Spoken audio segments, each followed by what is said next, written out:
Good morning. I don't know if that's harder to listen to for me or you. Mark, thanks so much for that. That actually, that kind of background has meaning when I'm in the courtroom, but otherwise I'm Paul from Pittsburgh. So thanks so much for letting me be with you today. You know, I have the opportunity to speak about a lot of serious topics, right? Folks that are struggling with really life and death issues. But there's not, I really can't think of something more important than what I'm doing today. You know, as I traveled here to be part of your day because of what you do. And for really many years, even before I met leaders in the education system, I always thought the real brain health center is the school. When little ones walk into the brick and mortar we call schools, what are you shaping? Their big toe? Their elbow? No, you're shaping the human brain. And I made a decision for myself that all the fancy stuff I learned from really smart people in the academic ivory towers, I wanted to take to the dinner tables, moms and dads and kids across the world. And so that's what I'm here today to talk to you a little bit about, okay?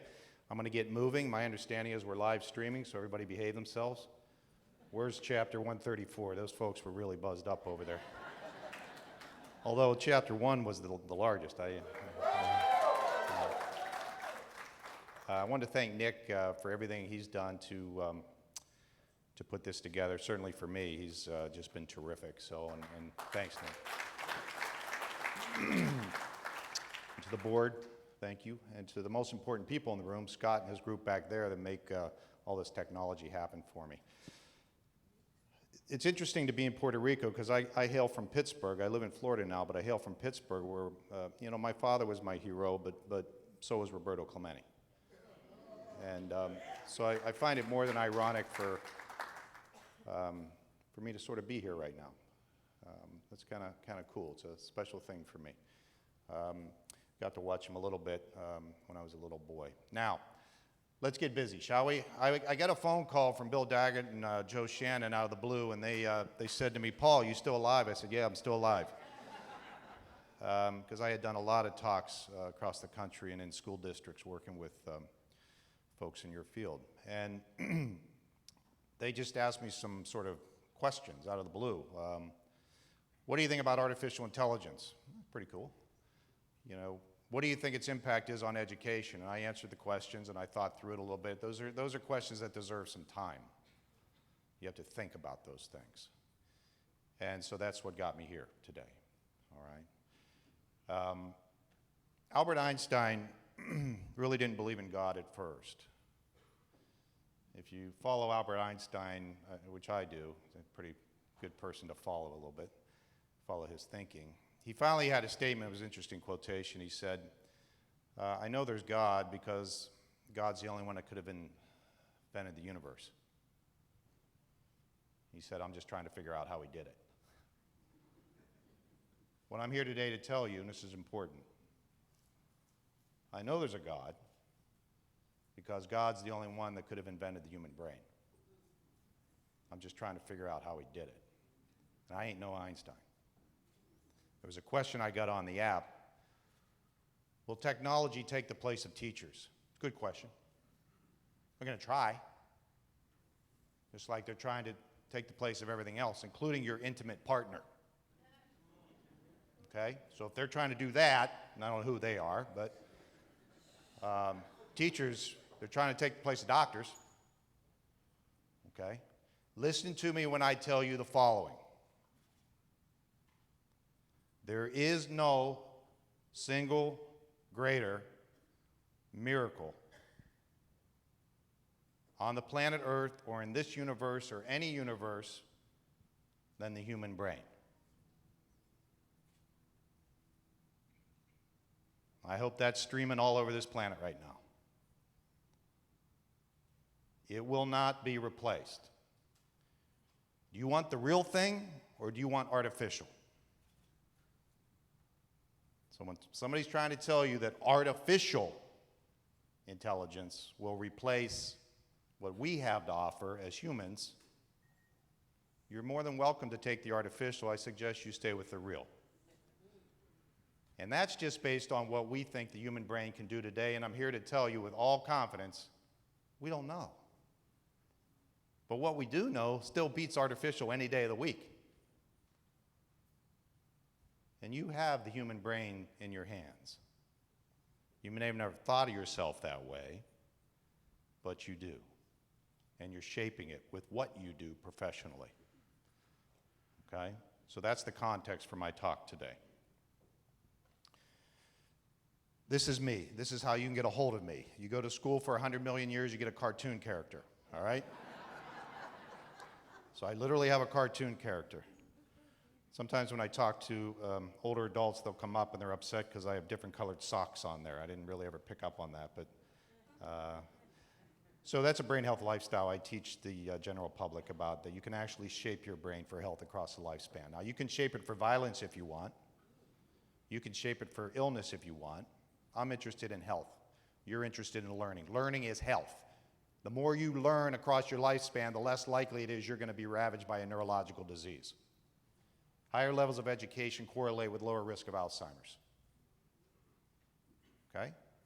So we don't think about that, at least in Western medicine, that you would prescribe somebody to learn. Like what you're doing this morning is actually health promoting. Mark was talking about the gymnasium. You're in a mental gymnasium right now. We just don't think of it that way in this country. Doesn't mean it's not right. So learning is critically important. Gets us back to education, doesn't it now? You can get a hold of me anytime you want. I will call you back. I have obsessive-compulsive features, which means I'll get back to you within 24 hours. And Nick would probably support me on that, okay? So if a family member wants to call me, if a student wants to get a hold of me, has a question, feel free to do that, okay? I'm not your doctor, but I'll be a resource for you for this day forward, all right? There's also a website there that you can share with everybody. There's a lot of free information. I don't sell anything but ideas. I want you to think today. I don't want you to buy what I'm saying. I want you to think about what I'm saying. All right? Because you're very smart people, and you can take what I'm saying, and we can create some novelty and complexity and innovation and creativity to better what it is we do. 4 sections today, and I'm going to get moving here a little bit to respect the time that you're on. But we're going to talk about these 4 sections. Now, isn't it wonderful to be here together today? Yeah. It really is, you know. My work, like your work, probably stopped for a bit in terms of being face-to-face with people and being together with humans, which is really important. And kind of went to Skype and all that stuff, right? And it was okay, but it wasn't the same. So it's really nice to be with you here today. I remember the first talk I gave was to a energy company out in Phoenix, and, you know, it was pretty emotional. I was surprised by how emotional it was. First time I got a microphone in my hands and up on the stage again. It was emotional for the audience, too, because we were together again. We take that for granted. We should never do that. We'll talk about the human brain. We'll talk about technology and the interface and what it means, and we'll talk about what I call brain-healthy schools. This is the lifestyle. If you're interested, if you go to my website, on the website, you'll see that icon. If you just hit one of those slices of the brain health pie, your students can do this too, and your teachers and the folks that you lead. A lot of research will come up. So if you're interested in what should I eat, why is socialization important, what is mental stimulation, Mark's already physically active. He told us he was at the gym, which is really good for his brain and learning, and spiritual. You're spiritual animals. Don't be shy about that.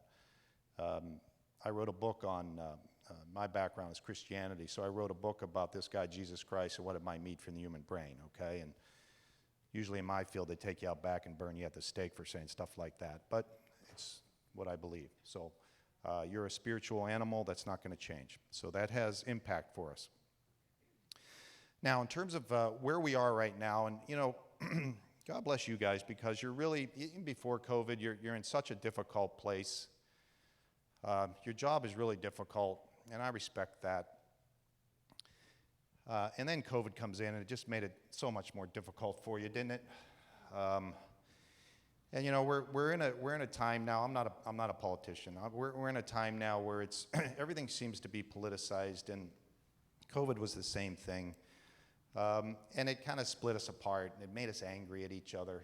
And the brain doesn't like that. You know, it really doesn't. The brain wants to be kind and forgiving and loving. Those are very, very good chemicals for your brain. I actually prescribe those things to people. All right? We don't talk about them in Western medicine. I don't know how many conversations you've had about love in the office with your doctor, but you should. Okay? And we shouldn't be angry at one another. All right? There's too much anger in our culture right now, and it's come into the classrooms now, and the classrooms have become so politicized. And I'm sorry for that. But at the end of the day, remember you're leaders, and there's little ones depending on you. And remember that. Don't listen to all the other stuff. Don't listen to folks who, need your vote or necessarily are on the cable news stations. Just remember what it is you do and what you know is right, okay? And I need to do the same thing.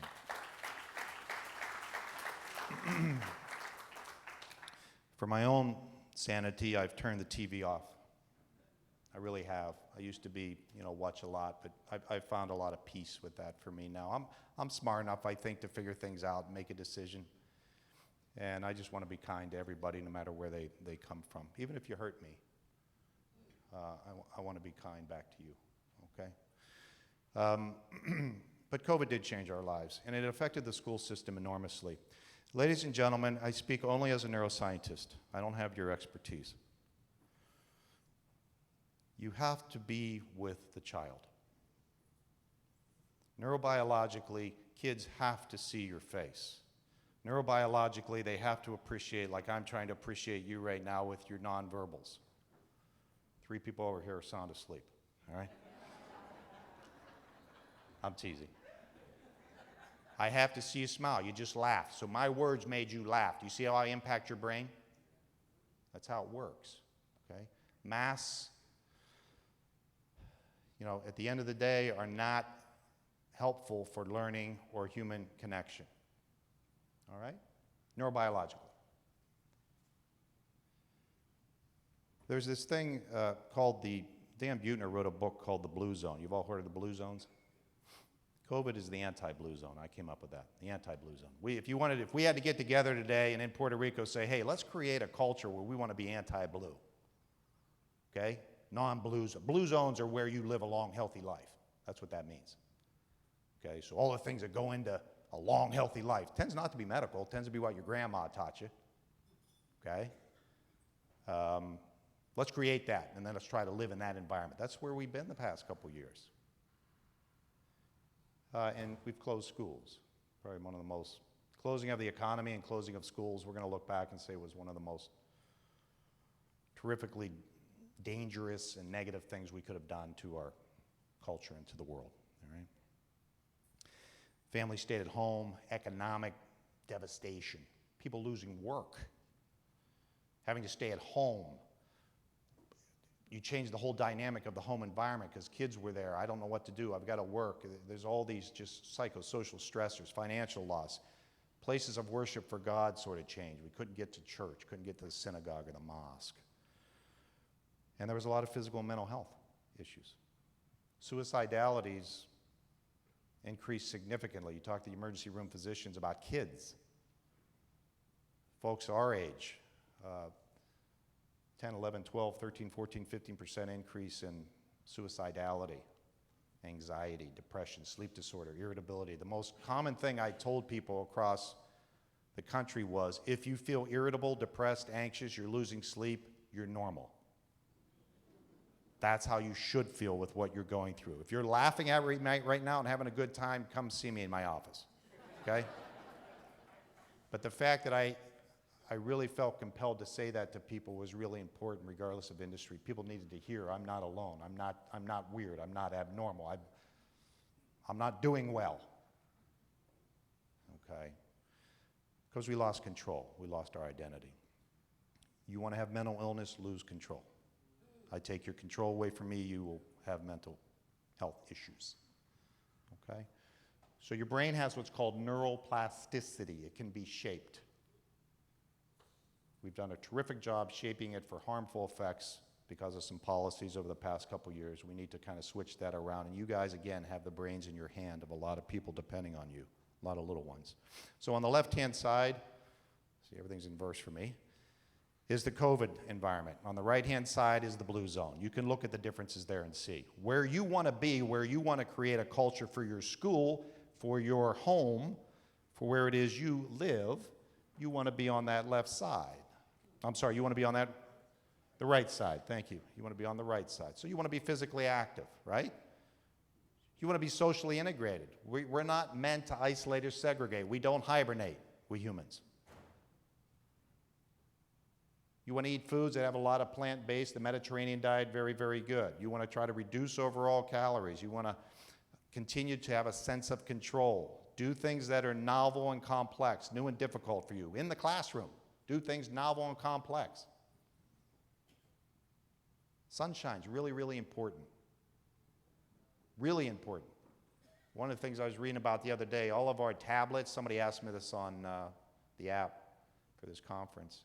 Anytime you look at your phone, you got your iPad, you got your TV screen, all these things, they give off blue light. Blue light is the good light that you get from the sun.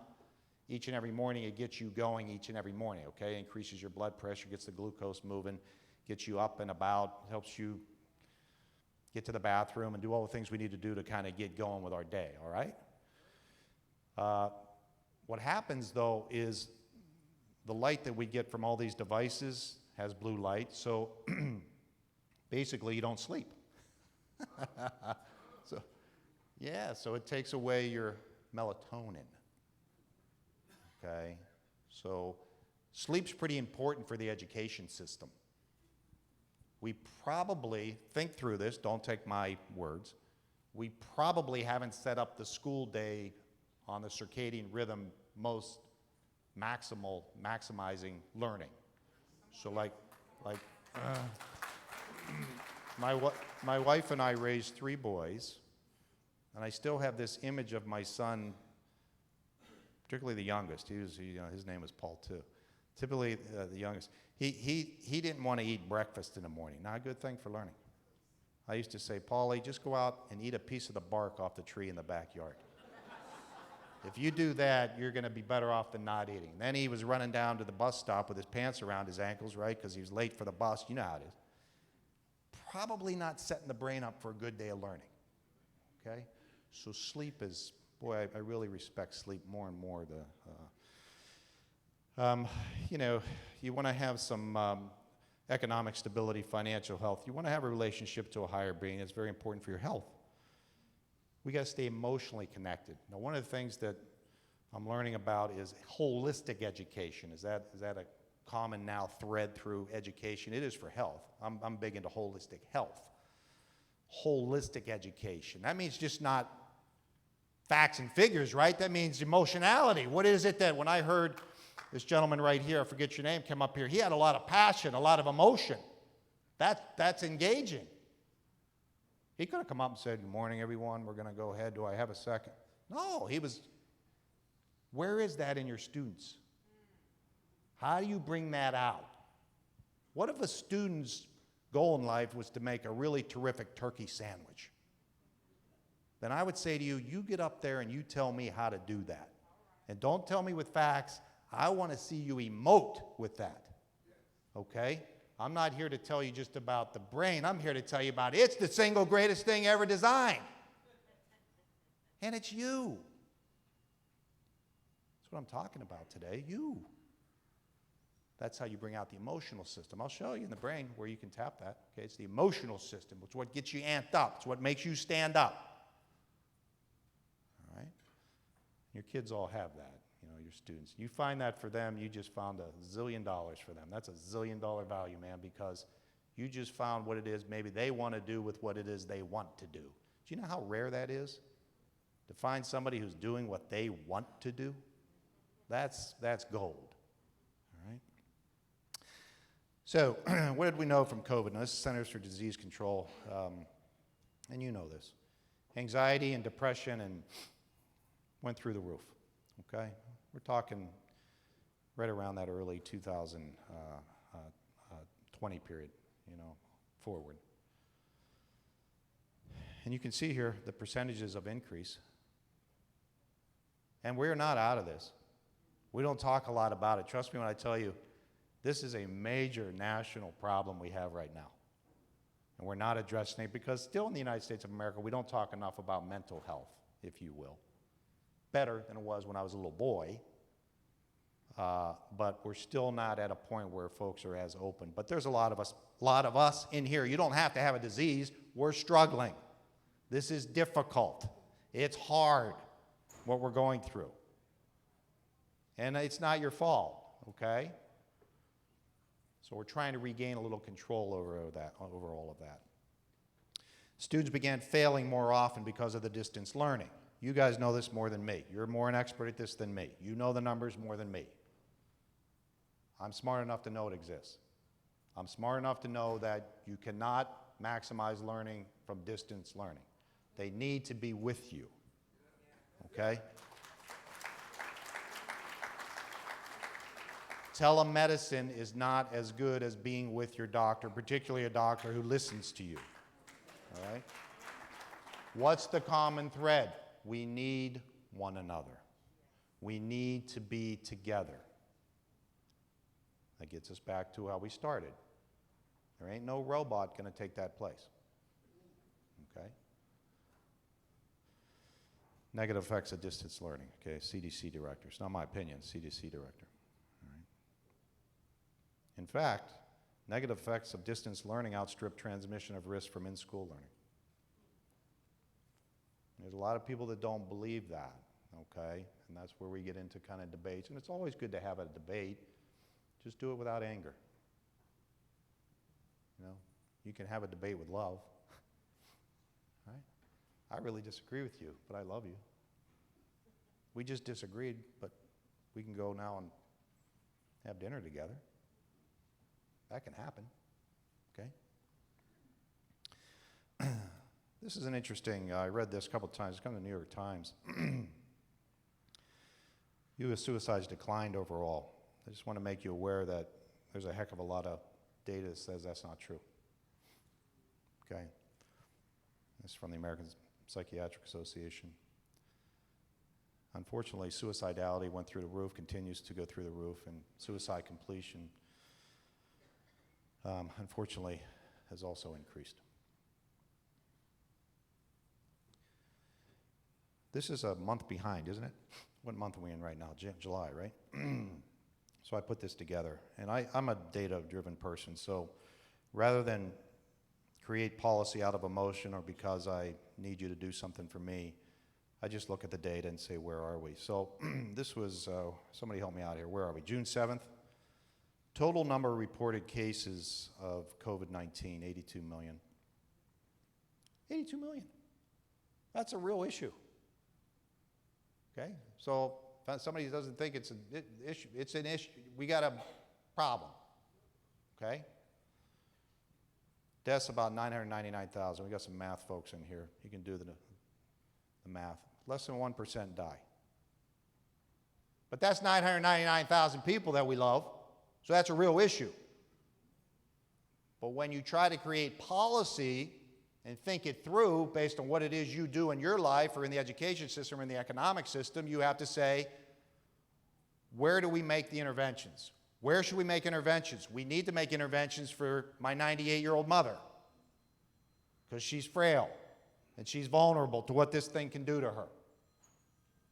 Okay? Or if you have comorbid conditions, you're obese, you have hypertension, you have diabetes that's out of control. We got to help you. We have to do specific things for you. But the vast majority of the population, even if we get COVID, it's not going to be pleasant, but we're not going to die, okay? And my concern behaviorally, as a neurobehavioral person, as a person interested in maximizing your health is, we have treated the past 2 years as if you're going to die. That's been the sort of the non-spoken thing. If I even look at this thing, I'm going to die. Therefore, I'm shutting everything down. And I don't personally think that's the approach we should have taken, okay? So you need to think about that for yourself. But these are the data. There's no emotion here. This is just where we are. Now, there's other variants coming out. And there's going to always be variants of stuff coming out. I was just with my grandkids. Their noses are always running, okay? I'm new to this thing called granddaddy. I'm saying to my wife, their noses are always running. It turns out that's a good thing, okay? Somewhere along the line we lost that. It's a good thing. You want to be exposed to that stuff because then you build up an immune system. Remember that, the immune system? okay? So we just have to think about these things a little bit carefully. Okay. Ladies and gentlemen, this is what? This is you. When I ask people, what are you looking at? Everybody says the brain. Then I say cortex, which means you can read. No, it's you. It's personal. You're looking at yourself. Cortex translates to mean the bark of a tree. The cortex is what we typically stimulate in the classroom because it's the conscious information processing part of you. Nothing else comes close. It weighs 3 pounds. It demands 25% of the blood, glucose, and ingredients of every heartbeat, even though it only weighs 3 pounds. That's called market share. It's made up of 60% fat. It's the fattest part of you. When I say that, people usually stare at my stomach for some reason, okay? It's not my stomach, it's the brain, okay? You see in the back of the brain in that occipital lobe, even though your eyes are up front. The parietal lobe, really a great kind of cool thing. Everybody now, I want you to kind of pretend you're standing in your kitchen at home. You there? I want you to get in front of your refrigerator. You there? All right, what's on the right? What's on the left? Now turn around. Turn around in your kitchen. What's in front of you? What's on the right? What's on the left? You just engaged your parietal lobe. It's a thing that helps you get around in the world. Helps you with shape and sizes and geometry. And Einstein's brain was a little bit different in the parietal lobe than the rest of us. He had a learning disorder. They didn't even let him publish. He was ostracized because he didn't publish, but he saw visions, he saw images. Okay, and that's how he created his theories. So kids learn that way, sometimes spatially, right? Your temporal lobe, really important, sits under each temple, so we call it the temporal lobe. That's where memory and new learning occurs. Pretty important, memory and new learning? Yeah, that lays down your life story. We know in your brain right now where you can generate new brain cells in the temporal lobes, called neurogenesis. Learning helps to maximize and promote neurogenesis. You ever hear that about the education system? You're promoting neurogenesis? You're actually helping with the health and longevity of the people that engage in what it is you do, more than what I do in my field, okay? Frontal lobe is really kind of an interesting part of you. It's the largest member of the family. It's the last to evolve, the most recent to evolve. It sits up front, obviously. We call it the frontal lobe.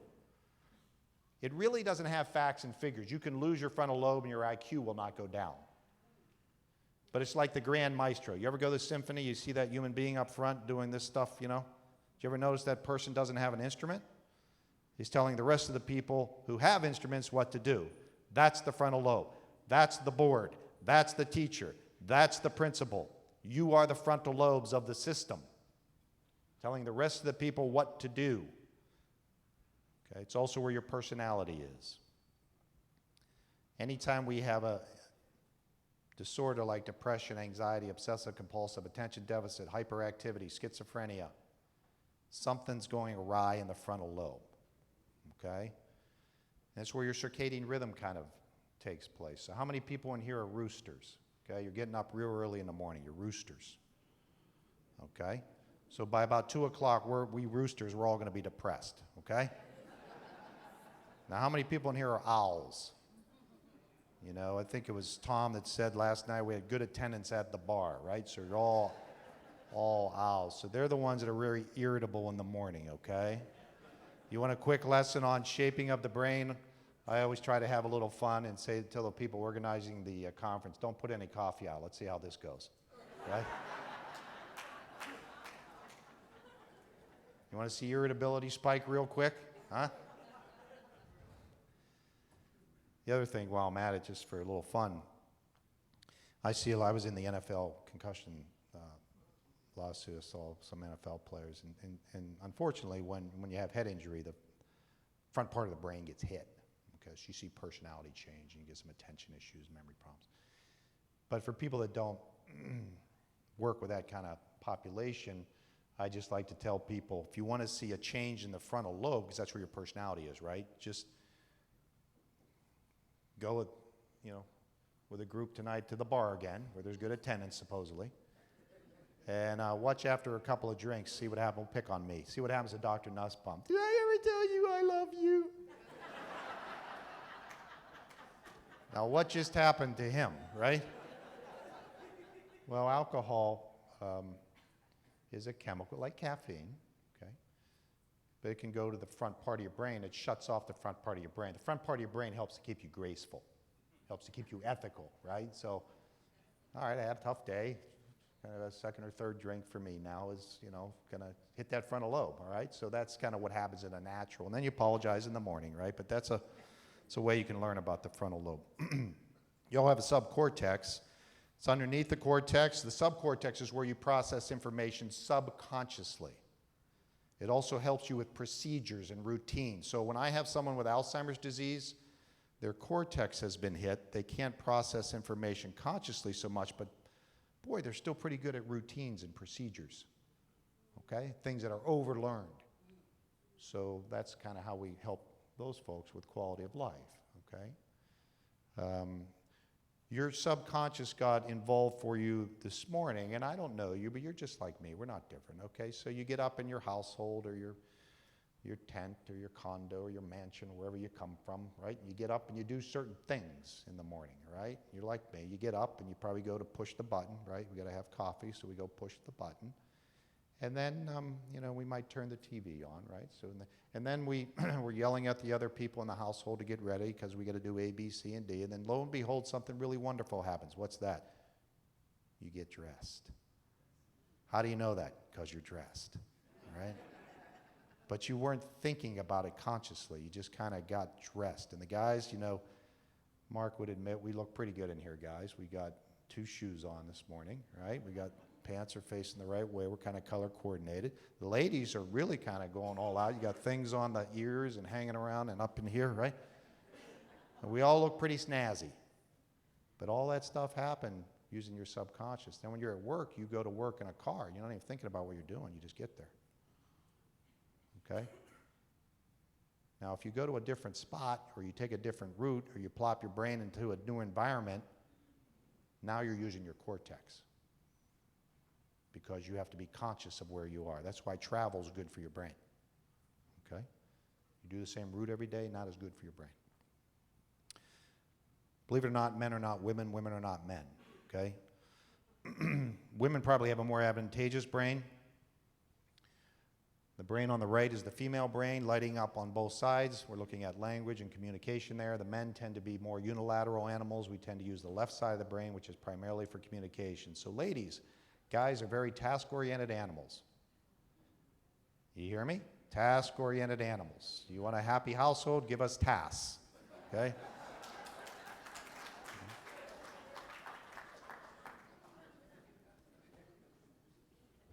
Ladies, the male in your life that you love a lot, could be dad, could be grandpa, could be uncle, could be your boyfriend, could be your husband, I don't care, okay? Have you ever uttered the words, ladies, to this man, you don't listen to me? All right? The fact that there's laughter tells you that's a normal thing. And why is it normal? Because men's brains don't function like female brains. Now, guys, when they hear that, they're going to, and I've seen it in my office. What do you mean I don't listen to you? I heard every word you just said. I can repeat back to you word for word what you just said. And he can. And the lady would admit he just did it, but he doesn't listen to me. That's a very common practical example of how we're different. So you're in a classroom with little boys and little girls, processing differently. Okay, we're on a board with male and female participants. We're processing differently. Corporate America loses hundreds of thousands of dollars because of that, and marriages break up because of that. Okay, so we have to respect that. Just ask a question. Hey, Julie, what'd you just hear there? Tell everybody what you just processed. Billy, did you hear what Julie said? You getting that? What'd you hear? Take 3 minutes so we don't have to go over it all over again. in a week. Okay, it's kind of interesting. Now, in your brain, you have these association areas, okay? It's kind of like when the math department gets together with the English department. Create something for me that wasn't there yesterday. Because you're no better or different than the medical field. We took the most integrated system ever designed, the human body, and we blew it to smithereens, and we built a hospital, and we said Department of Cardiology over there, Department of Neurology over there, Podiatry over there. God forbid you have anything emotionally wrong, you get a whole separate building. That's not the way it works. It's the same thing with your environment. Think about integrating. Don't work in silos. Integrate the information. That's the way the brain works. So when you put the parietal lobe together with the occipital lobe, together with the temporal lobe, that's where you have the most brilliant intersection of information. Because you're bringing in vision and memory and spatial skill all into one sort of outcome. It's really cool, all right? I want to spend a second here at this slide because, number one, it's really cool. It's got color. But I pulled apart the Oreo cookie for you there. And the cortex is up top there, right? We talked about that. It's that outer rumpled level. But if you look down deep inside, that's called the reward system. You have a reward system in your brain. And if you look at those yellow buttons kind of coming up from the spinal cord, those are factories for neurochemicals. I can see it right there, those little buttons. So you've all heard of serotonin or norepinephrine or dopamine. We have so many of these, we don't know them all. But those are neurochemicals that release chemicals and help us to function. So serotonin helps you with mood and with sleep. Dopamine is your pleasure chemical. So casinos are built on the altar of dopamine, okay? Your phone, you've got a dopamine relationship with your phone. So no matter what you're doing, and we don't need to go into this, but no matter what you're doing, you come up with any behavior, if that phone buzzes, you're going to move, okay? And Steve Jobs didn't want it that way, actually, in fairness to him. But we're kind of have this relationship with our phone now. Noradrenaline, norepinephrine gets you going, okay? These are all chemicals. Right? The things that can affect your chemical are emotions. And your emotions get triggered by chemicals, as marriage, right?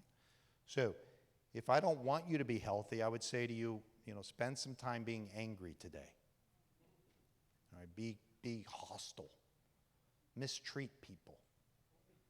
Here's your prescription. Go mistreat people. It goes the other way. And we don't talk, I wasn't ever trained in this, but it turns to be true. I mean, these things are not abstract concepts, love and kindness and forgiveness and patience, and compassion and empathy. Deep inside your reward system, you have a flood of chemistry that occurs when you engage in acts of kindness. I call it AOK, acts of kindness. So we should forgive each and every day, and we should be kind each and every day, and we should love. And I don't care what your background is. I don't care what you look like, because we're all the same. This is the great uniter right here. Okay? I need the same things you do. All right? So when we massage that area of our brain, the reward system, that's also your emotional center. That's where learning can occur. Emotional learning, emotional intelligence, that's where it is. That's the fuel. That's the fuel that helps you then think through things. You will think through things much more in depth if it's personal to you. When I tell people in the medical field, Alzheimer's disease is the presence of neuritic plaques, neurofibrillary tangles, and there's a gene that we all have, apolipoprotein allele E4. Y'all with me? No. Let me try it again. Alzheimer's disease is a brain that's lost access to its life story. You with me? What did I just do? I just messed around with your emotional system. Now it's personal. Do you know in corporate America, maybe in the school system, you get paid to change your behavior to increase your health? Maybe you have a healthcare policy or a, what's it called, a incentive program, if you will, a benefit program where if you do A, B, and C, we'll pay you. We're going to pay you. We get about 25% compliance. And it doesn't matter who you are, where you come from. Only 25% of the people are going to change their behavior, even though they're paid. It ain't personal. If we can create an education system, and maybe you have it, that's personal. So when I talk to people that actually ask me, I'm trying to learn about you because I've got, my answers have to be personal. Otherwise, you know what to do. Yeah, I got to change I got to exercise more, I got to eat better, but do you do it? Why don't we do it in America? It ain't personal.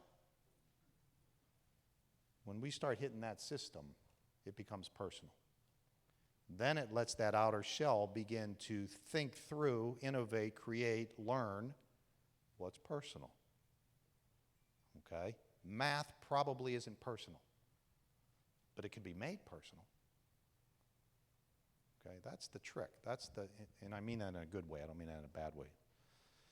You see that front part of the brain where it's purple, lavender, if you will? Your frontal lobe. Anybody in here judgmental?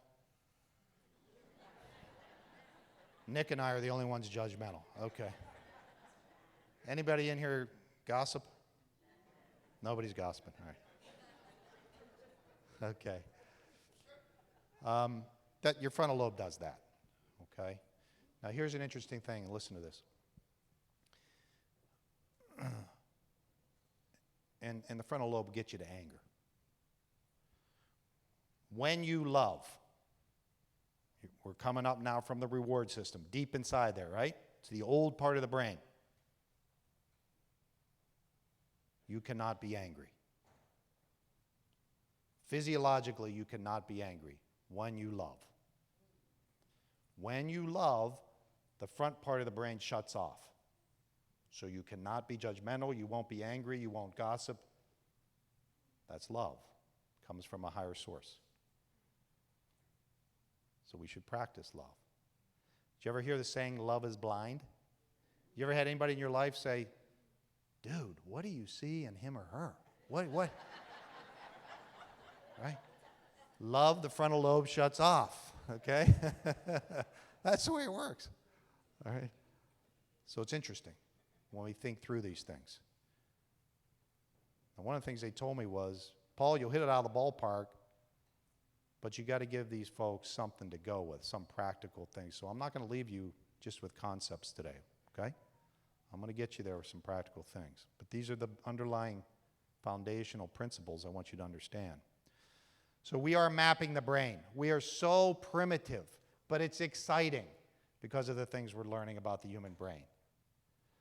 And it's kind of, no pun intended, but blowing our mind how sophisticated we are in what we're learning. U.S. kids are falling behind global competition, but brain science shows us how to catch up. This was a study done, it was published in Scientific American. You know what they found? Like when I looked at that study initially, I thought, man, okay, what are we going to do? We're going to have certain kinds of interventions. We're going to do, you know what's most important? Families being with their kids more. Okay? And you can see. And again, I don't know anything about policy and those kinds of things. But I just look at it and I say, okay, so what, at least this study, maybe this study doesn't know what they're talking about, but this study says that the kids that had more time with their parents did better in terms of brain development. And then the outcomes from brain development. And that includes scores. But there's other things. My relational ability, my ability to listen, my ability to learn about what my emotional needs are and express them. And then empathize with your emotional needs. You see, I can speak and you can comprehend, correct? Do you know that you can emote and you can comprehend what I'm emoting? That's important. So this is really really, I thought, interesting. You know, it's not some fancy high-tech stuff. It never is, guys.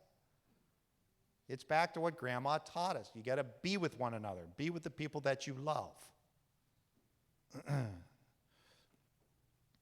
Artificial intelligence versus human brain. I think you kind of know where I stand on that. Now, just to let you know, there's a lot of folks that would say, I don't know what I'm talking about, okay? There's a lot of folks banking on this artificial intelligence. And you know kind of who they are, and they're really smart people, and they got a lot of money, and they're building these things, and they're trying to create another you. Ain't going to happen.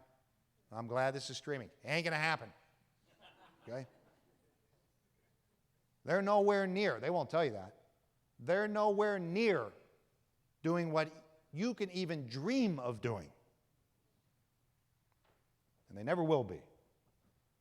And the reason is because we're going to continue to evolve. We haven't tapped into the greatest frontier yet, the human brain. What if your thought one day can fix the malady of your body? Okay, that ain't artificial. We have studies now and case studies that show that through thought,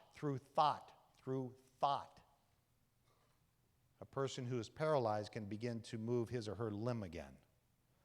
Now, granted, they have a lead connected to their head into a fancy gadget. What happens if we get to a point we don't need the lead anymore? We don't need that connection. What if we have a real iCloud? What if I'm able to communicate with you without moving my lips? Okay, that's the way we talk. We take it for granted. It's kind of primitive, though. Probably the more advanced species is going to be just be able to look, pick up on things, and to kind of know where. Sometimes that happens. Somebody you really know, you know where they are. You don't have to say anything. Happens on a basketball court, whatnot. Okay, musicians, they kind of know. Okay, so think about those things. It's not as imminent as you think. Don't be afraid. But for me in my life, one thing I have found is that a marriage is always better than a divorce. A compromise is always better than division.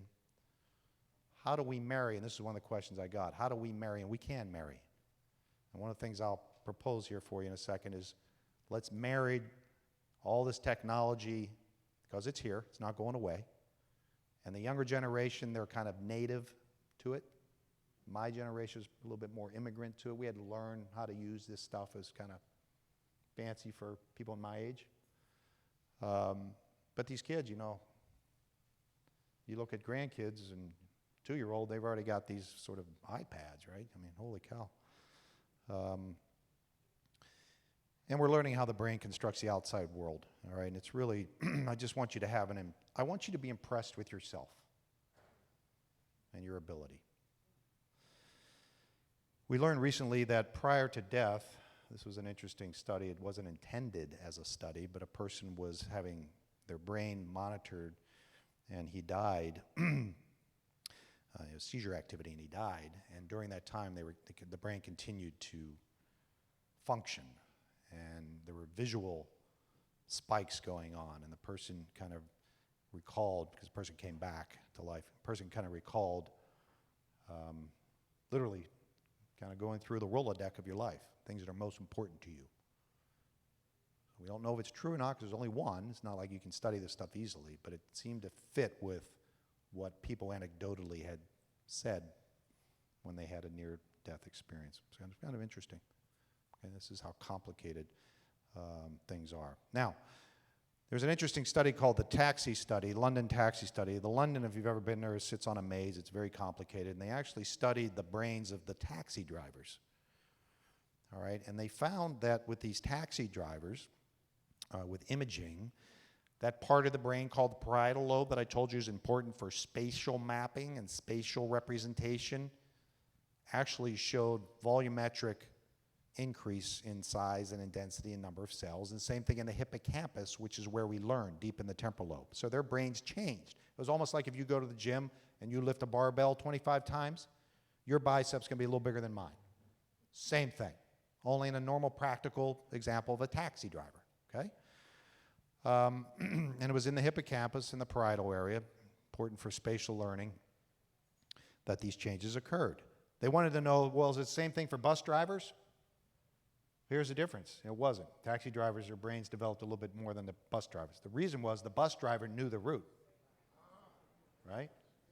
Taxi driver, you get in a car, they don't know where you're going. Okay. Novelty and complexity, always good for the brain. All right. It's going to sound funny, but it's true. Our use of the GPS has hurt our parietal lobes. Okay? All right? I remember in the 7th grade, that stirred up a lot there. I don't know. In the 7th grade, I'll never forget this. Mr. Tipker, my social studies teacher. I'm a 7th grader, right? I don't even know what age that is anymore. But he comes out and he says, "Why did the Roman Empire fail?" I'm just worried about if they're going to have tater tots at lunch, right? We used to have fights over tater tots. Why did the Roman Empire fail? Slavery. That was his answer. What did he mean? The Roman Empire, the greatest empire at that time, got lazy. They weren't doing what it is they could do for themselves. GPS, technology, we don't want it to do or overtake what it is we can do. We don't want to stop innovating and creating. We don't want our brains to become lazy. If we go there, we may go the way of the Roman Empire. I'm serious about that as a neuroscientist. Okay? Education system suddenly becomes even more important than at least I ever thought about it. Okay? Everybody say hippocampus. That is the altar on which your profession sits, right there. Structured deep inside each temporal lobe where memory and new learning occurs. Education, new learning, innovation. The hippocampus generates new brain cells. Hit by Alzheimer's disease late in life. What do you lose with Alzheimer's? Memory. That's the structure. When you guys have your meetings, when you're trying to improve what's going on in your district, you're the leaders, I want you to always have this image. Okay? It's that important. This is my little granddaughter, Liliana. What's she doing? Puzzles. Spatial learning.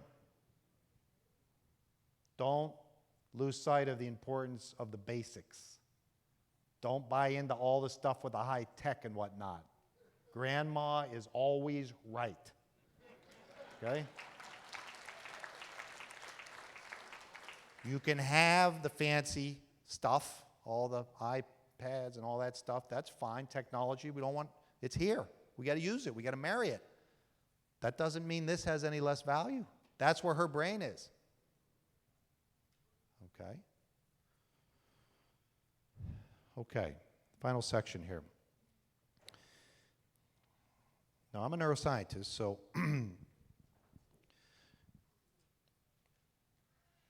I think about people walking into the school building. I think about you shaping brains. You call it education and that we can label it whatever you want. That's what I see. Okay? That's how important you are. A human brain will not learn if it's not safe. Now, what's going on out there in terms of these shootings and things? Goodness gracious, we should never have that, but we can't have that in schools. Okay? So it just seems to me we got to have safe schools. All right.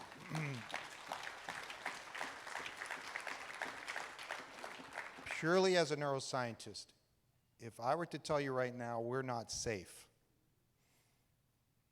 for whatever reason, I just got word, I just want you to know we're not safe. But pay attention. It doesn't work that way. The minute I say you're not safe, your cortex shuts off. You've gone into survival mode. Okay?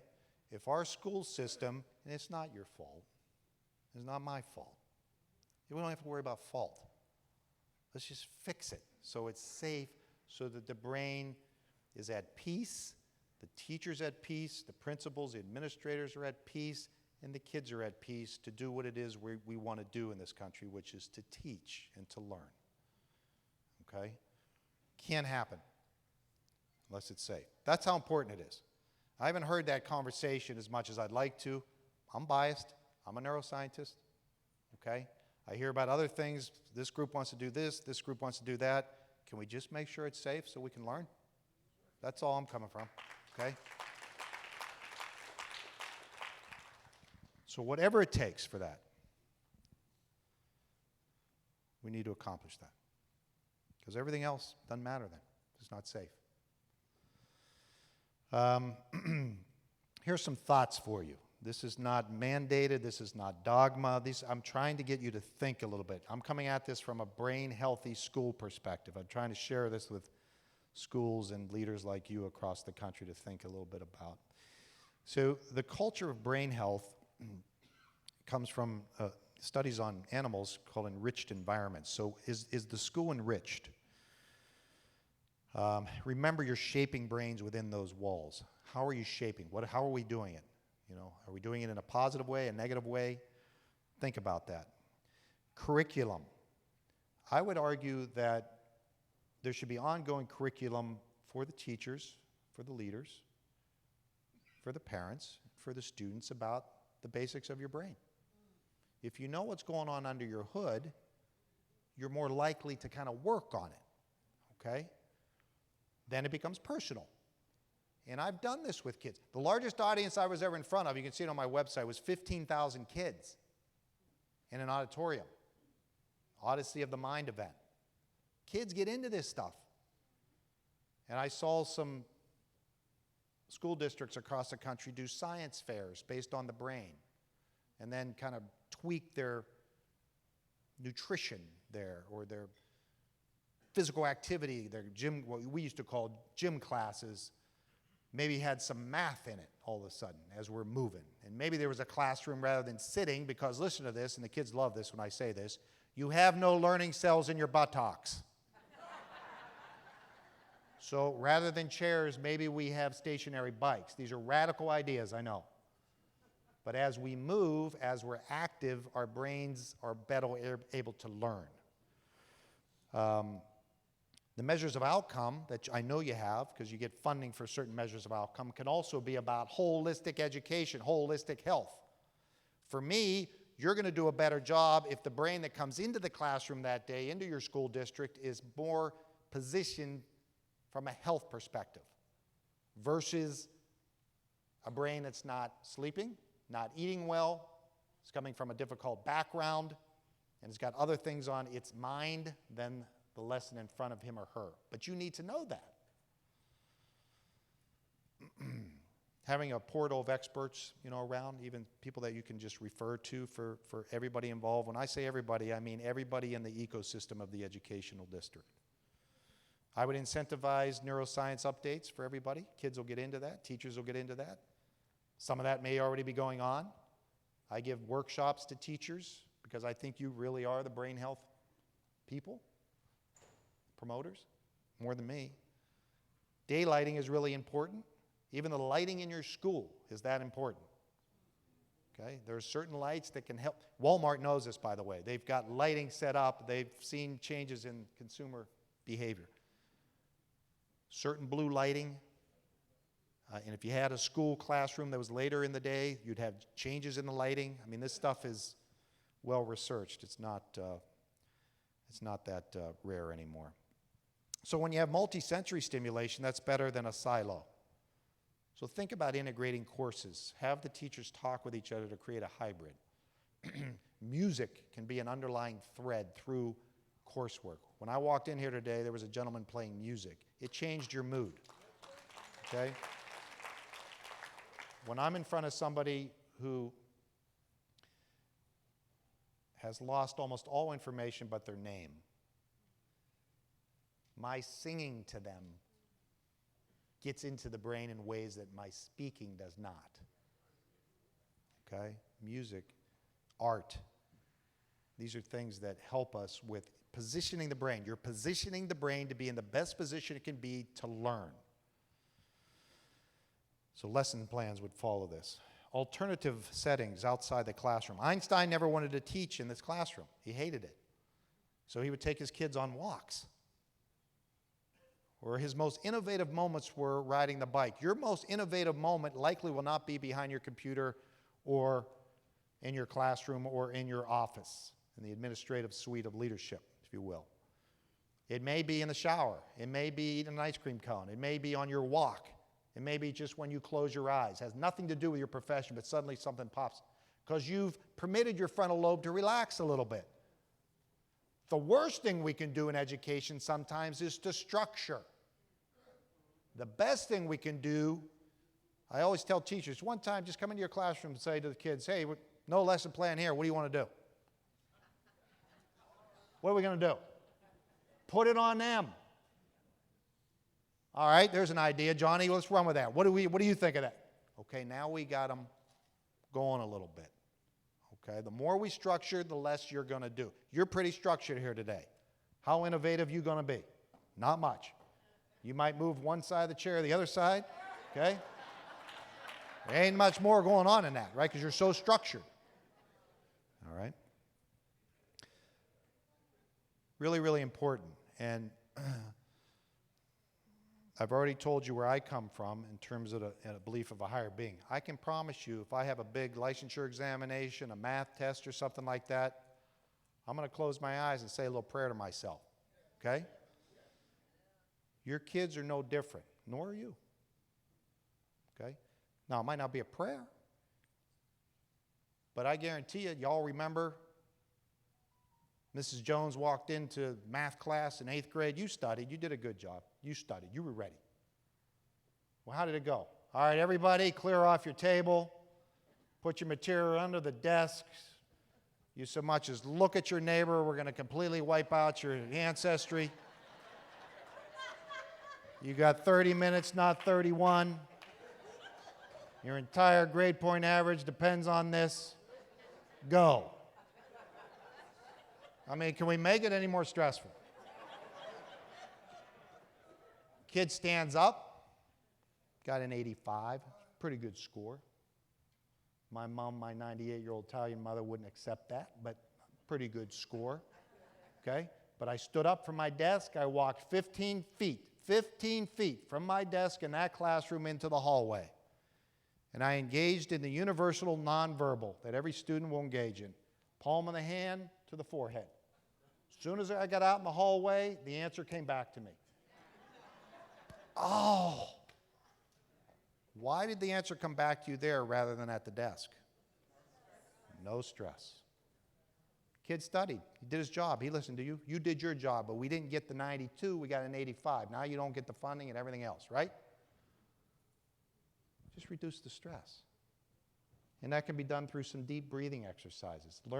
Live in the exhalation streams of life. Americans, we inhale. We're walking around in panic. We're about to pass out, just going to get a cup of coffee. Okay? We have to exhale a lot more. Don't be afraid to have meditation, and I know this is occurring more in the classrooms out there. Start the day with meditation. Start the day with a yoga class. Start the day with a little walk. Start the day with deep breathing. Okay? The brain will be prepared to learn. Movement is very, very important. We talked about that. The emotional systems of the brain. Passion breeds success and innovation. You do best what it is you love to do. Same thing with your kids. So when you embrace my lifestyle, we're maximizing movement. We're going to really try to rely on some what the research tells us. We're not perfect, but there's certain foods that are going to be good for us. Even if the kids don't eat it, educate them. Give them the opportunity to be educated about it. We're going to reinforce breathing and all those things that help us with our, what I call spiritual health, but our reducing stress. Maximize socialization. Think about what's new and complex and teach the kids why that's important. Don't be rote procedural. At least teach the kids about the importance of sleep. Everybody, I'm really becoming more and more respectful of the need for sleep. It's not just students, it's all of us. Really important.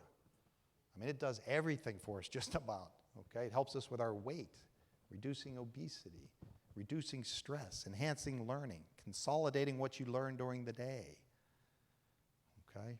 Clearing the plaques that can invade our brain later in life, causing Alzheimer's. Literally, sleeping on your side clears the plaques out of your brain. Okay. I call this acts of kindness. Schools can reinforce that. Literally have sessions, classes, workshops, have the kids lead it. How can I be kind? How do I do that? How do I show love? How do I forgive? Particularly those who least deserve to be forgiven. Okay? How do I do that? And teach what happens when you do that. Okay? And if the kids learn that, then we begin to have a culture that's building on the themes of those type of behaviors rather than the anger and the hostility. So the holistic design really helps us with rigor, relevance, and relationships, and really goes after holistic education. You want to be holistic education, if you're going to use those words, you'd best behave that way. Same thing in my field. They talk about holistic health. Most of those folks don't even know what in the world they're talking about, okay? Holistic means you actually got to think through things in my field that aren't medication, that aren't, invasive surgeries, that aren't inpatient hospitalizations. They actually have to do with things that Grandma taught us. Same thing for education. And neurospiritual health becomes part of this. Human contact, as we've talked about, remains very important. Check in with your staff each and every day. You do that? How are we doing? Check in with your staff. Check in with the students. Anybody want to take a few moments to talk about something that's bugging you? Well, Mr. Jones, I don't feel real safe. That's pretty important admission right there. We got to spend a little time on before we start our day. Okay? You can maintain the traditional clinical interventions. You got a counselor, you got those kinds of things, but having the ability to kind of take care of that stuff, making sure you know where everybody is, asking the questions, paying attention. Kids know where kids are through social media. They know what's going on well before anything may happen, is critical. And again, the CDC director told us about how important that is. Now, final couple of slides here. This is the marriage. If you look at my holistic approach, which I teach to no matter who's in the audience, I try to live it myself. And I take 2 steps forward and 1 back, guys. Okay, I mean, it's a daily grind. But at least I'm conscious of it and I'm trying. Okay? And you look at holistic education over there, so you have stress and sleep. You guys are really interested in the cognitive aspects. The emotional system of the brain is gaining in the educational system now. So it's so important. Motor skills and relational abilities. How do we marry those two? One idea that I want you to think about is we already have these gadgets that we're using now. Kids have them. And they're tracking all this data. They're tracking steps, they're tracking breathing, they're tracking sleep. So this data is being gathered. And that's important data for you guys. Because then it permits you as a team with the student, with the family, with the coach, to have some information about that brain when that brain's in your classroom, coming into your school. And you can track it over time. And I guarantee you, if that was done, you'll see a correlation between better sleep, better nutritional intake, better respiration, more steps, better scores. So the tracking of data, which people are already incentivized to do, because we like data, particularly when we're involved in trying to improve the data, can go into the classroom, okay, and into your analysis to work with that student, to work with that district as a team, same way a coach would work with a baseball player who's hitting .240 and should be hitting .310. What's going on? We all see the statistics. Let's work on it. All right, let's go in the batting cage, do A, B, C, and D, see if we can't fix this a little bit, all right? How you feeling in the plate? You nervous? What are you nervous of? I don't want to fail. All right, let's work on that. Okay? I'm in a little pain. Let's try to take care of that so we make that batting average a little better. We do that. Same thing here. Now, interestingly, and to be in full disclosure, I sit on the board of this company. It's called the RC21X. You want to hear the great irony of this? Guess what RC stands for? Roberto Clemente. 21 is his number. In my opinion, sorry New York, sorry Boston, greatest baseball player that ever lived. All right? And if I'm live streaming and there's somebody out there who knows something about baseball, please retire that number. Okay? For good. Greatest player ever, in my opinion.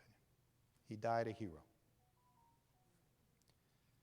So they have this company. What we're into is, and I don't derive any income, but what we're into is measuring not only cognition, but we're now developing an ecosystem to measure all these outcomes: sleep, anxiety, nutrition, and it's going to be part of platforms already that are out there. Okay? And as I was thinking about my work here today with you, even if it's not this, it needs to be something like this. And this is the marriage of technology and tracking of data in a good way to put it in the hands of a team that's responsible for educating that brain. I don't know how you do that without really knowing how well that brain is functioning.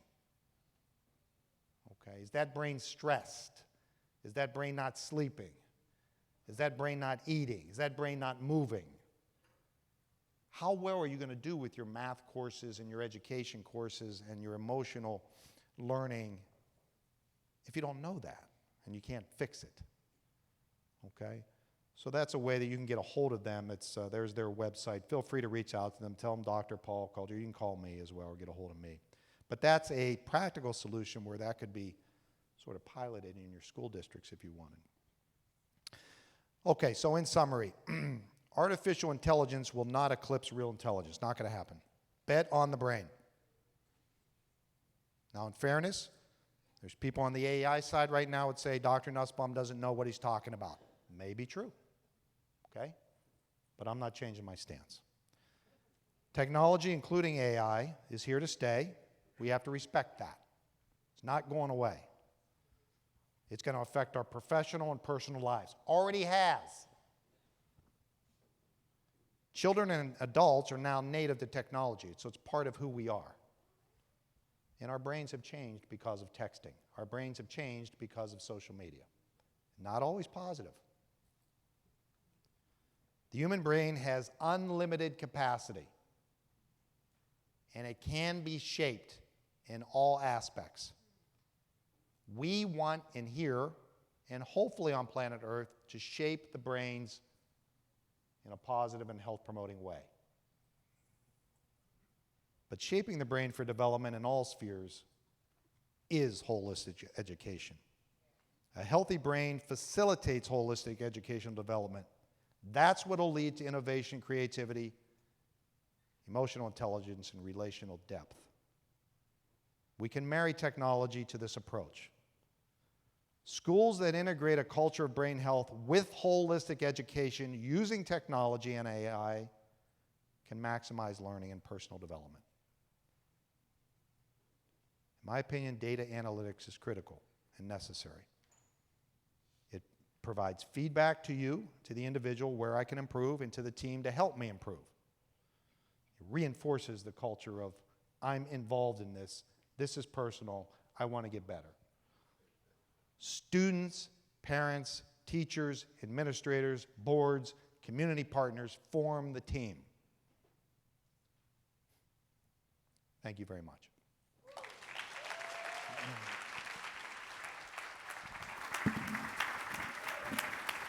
Thank you, Paul. Thank you.